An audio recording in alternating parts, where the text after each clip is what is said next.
नाव शताक्षी दादासाहेब गोरे. मी आज तुम्हाला महिला दिनाविषयी काही माहिती सांगणार आहे. ज्याला स्त्री आई म्हणून कळली तो जिजाऊचा शिवबा झाला, आणि ज्याला स्त्री बहीण म्हणून कळली तो मुक्ताईचा ज्ञानदेव झाला. ज्याला स्त्री मैत्रिणी म्हणून कळली तो राधेचा श्याम झाला, आणि ज्याला स्त्री पत्नी म्हणून कळली तो सीतेचा राम झाला. सन्माननीय व्यासपीठ, वंदनीय गुरुजन वर्ग आणि येथे उपस्थित माझ्या सर्व मित्रमैत्रिणींनो व बाईंनो, तुम्हा सर्वांना आयुष्याच्या प्रत्येक टप्प्यावर आई, बहीण, पत्नी तसेच लेकीची भूमिका साकारणाऱ्या सर्व तमाम महिला भगिनींना माझ्यातर्फे जागतिक महिला दिनाच्या हार्दिक शुभेच्छा. 8 मार्च हा दिवस आपण जागतिक महिला दिन म्हणून साजरा करतो.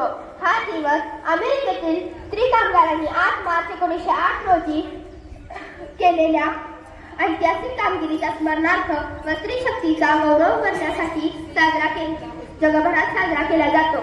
नारी हीच शक्ती आहे नराची, नारी हीच शोभा आहे घराची. स्त्री व पुरुष ही संसारकाची 2 चाके आहेत, पण भारतीय समाजात स्त्रियांना पुरुषांच्या सावलीत उभे राहावे लागते.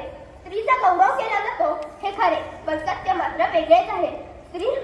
स्त्री जन्मा तुझी कहाणी, हृदयी अमृत नयनी पाणी, हृदयी अमृत नयनी पाणी. 21व्या शतकात आधुनिकतेचे वारे वाहत असताना देखील स्त्रीवर अत्याचार, अन्याय होतो. स्त्रियांना विविध क्षेत्रात हवा तो मान व योग्य अधिकार दिला जात नाही. स्त्रियांना समाजात समान अधिकार आहे हेही कित्येकांना माहित आहे. स्त्रियांचं कसं झालंय माहितीये? त्या बैल पोळ्याच्या बैलासारखं. जसं शेतकरी त्या बैलाला वर्षभर राबवून घेतो आणि वर्षातून फक्त एकच दिवस त्याला झुंड पांघरतो, स्नान घालतो आणि त्याला गुलाल लावून अख्ख्या गावात फिरवतो, पण दुसऱ्या दिवशी परत तसंच राबवून घेतो. त्याला काहीच अर्थ नाही. तसंच स्त्रियांचं झालंय. स्त्रियांना आपण वर्षभर राबवून घेतो आणि एकच दिवस त्यांचा गुणगौरव करतो आणि दुसऱ्या दिवशी परत तसंच त्यांना राबवून घेतो. ह्याला काहीच अर्थ नाही. स्त्रियांचा खरं तर रोजच गौरव केला पाहिजे. तरीही भारतीय समाजातील काही स्त्रिया प्रगतीपथाकडे वाटचाल करत आहेत.